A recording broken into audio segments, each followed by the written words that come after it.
You're over your island. Decorating isn't happening, Isabelle hates everything you've done, and your villagers, well, they aren't the vibe. You've decided to restart and decorate on a completely new save. You load up the new maps, but they all look the same. What if you pick the wrong one and can't finish your island and are stuck in the continuous cycle of burnout? Whilst picking the right map is really important for designing in Animal Crossing, it's not something you need to stress over. In this video, I'm going to show you some things to keep in mind whilst you're looking for the perfect island map, which can help make decorating so much easier for you in comparison to what you've done on your previous island.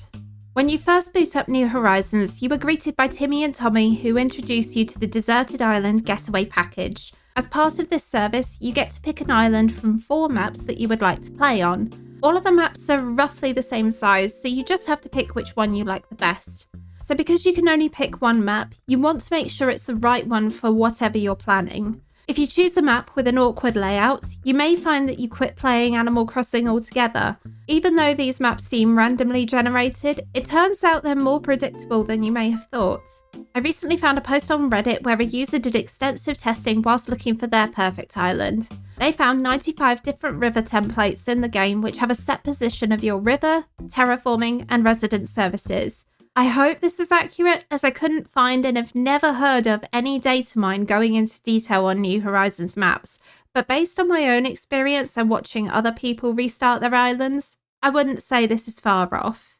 When you look at the maps for the first time, there are 6 things which you can clearly see on them: your airport, resident services, river mouths, peninsula, secret beach, and the pier. For island designers, where these are located is important because you can't move them, and if you don't have enough space to decorate as you like, it can be incredibly difficult to make your island fit the vibes you're going for.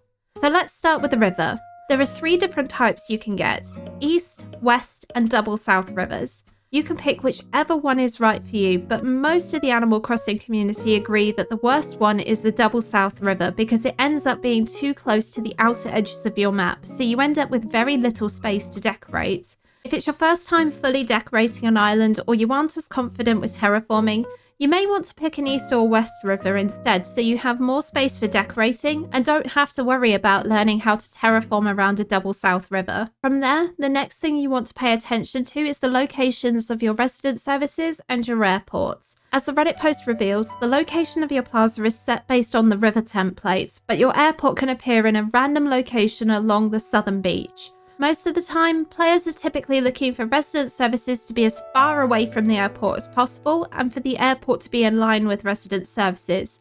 If the plaza is further away, then you have more space to decorate your entrance. In terms of whether the airport needs to be in line, I don't think it necessarily matters for decorating, but if you have a plan of what you want your entrance to look like, it's worth thinking about how much space you want to leave to make your entrance work. For example, if your entrance is going to be a city road, you may not mind the airport being slightly off-centre because you get more space to place your road code down, or if you want something more grandiose where you go straight from your entrance into the plaza from a raised section, you may want the 2 to be more in line. Outside of those, everything else is typically considered secondary when picking a map, so let's talk about the smaller things that you may want to look at when you're selecting a map.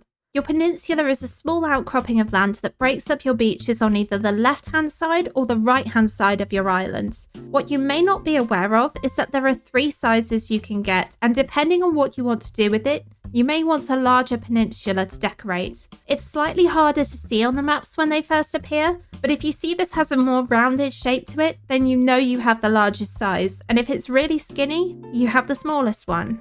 Something else which can vary in both location and size is your island's pier, which is where Cap'n will eventually dock his boat.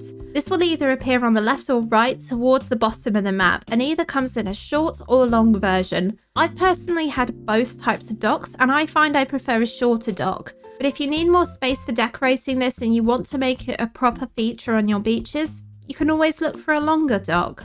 The one thing to bear in mind with both your peninsula and your dock is because they're smaller, it can be harder to tell if they're going to work for you when you look at the maps. If you aren't too sure but you like the rough map layout, you can always load into the island, have a wander around and check them out. Just keep in mind that you may need a vaulting pole to see them unless you get really lucky with which side of the map they both spawned on. With the map elements out of the way, there are 3 other things which can vary when you load up a new island that you may also want to factor in when picking your next island. Your native fruit, your native flower, and your airport colour. Let's start with the fruit in the airport because they kind of work in the same way. There are 5 different fruits which are available to you. Apples, cherries, oranges, peaches and pears, and there are 4 airport colours you can get.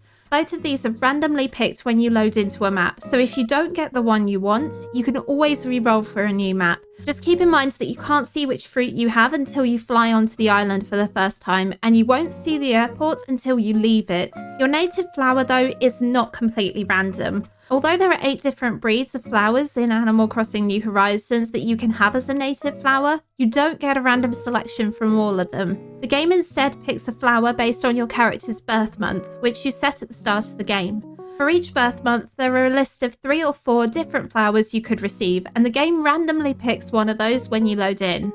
So if you want a specific flower which doesn't align with your own birthday, you're going to need to set your character's birth month to something else instead. But how can you tell which flower is your native? You don't see any flowers as you're running around your new island. This is because they only spawn on the cliffs at the back of your island, and to see which one you have, you'll need to run right up to the river edge and look up. Whichever flower you see on the cliffs is your native flower. But what if you don't like any of them? You can reset to get new options, but I personally wouldn't recommend this. If you have your heart set on a particular airport colour and you aren't happy with what you've been given, the only option you have is to reset. But for your native fruit and flower, although you can't change these, you can swap out the trees and flowers to something else. With your fruit, the only way you can get the others is to wait and find out what your sister fruit is, or by trading with other players to get the one you want. But if you don't have Nintendo Switch Online and your sister fruit isn't what you wanted, then you will have to reset. With the flowers, it's a little bit different because you can buy seed bags for the flowers you want from Nook's Cranny or Leaf. All you have to do is dig up the trees and flowers you don't want and replace them with the ones you do want. Most island designers don't worry too much about their fruit and flowers for this reason, and unless your airport colour is going to be a major part of your island's theme, I personally wouldn't worry too much about it, as visitors to your dream address will start their journey from the plaza anyway. But if any of these are really important to you and you want to make sure you have the perfect island, you will need to restart again. Whilst there is a lot to consider when you're looking for the perfect island, do you need to accept the first maps you see? Are you stuck with whatever map you pick? No.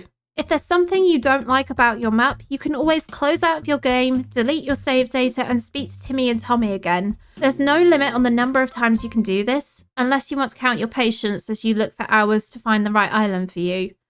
If you don't want to be checking maps for a really long time, you're going to have to compromise on something. If you want your map hunting to be easier, you may want to just focus on the river mouse, resident services and airport. Everything else is more of a nice to have, as you either won't notice them or you can change them. So you may want to have a mental list of the things you're prepared to compromise on when you're finding your next island. Maybe the size of your peninsula isn't a big deal because you aren't going to decorate it, or maybe your airport is in a slightly different place to what you want and you're okay with that because you still have space to decorate. Whatever map you ultimately end up choosing, every island can work to make something that is truly stunning. And if you're looking to get stuck straight into decorating, watch this video next where I went through some tips you can use which will improve your island designing skills, and I'll see you over there.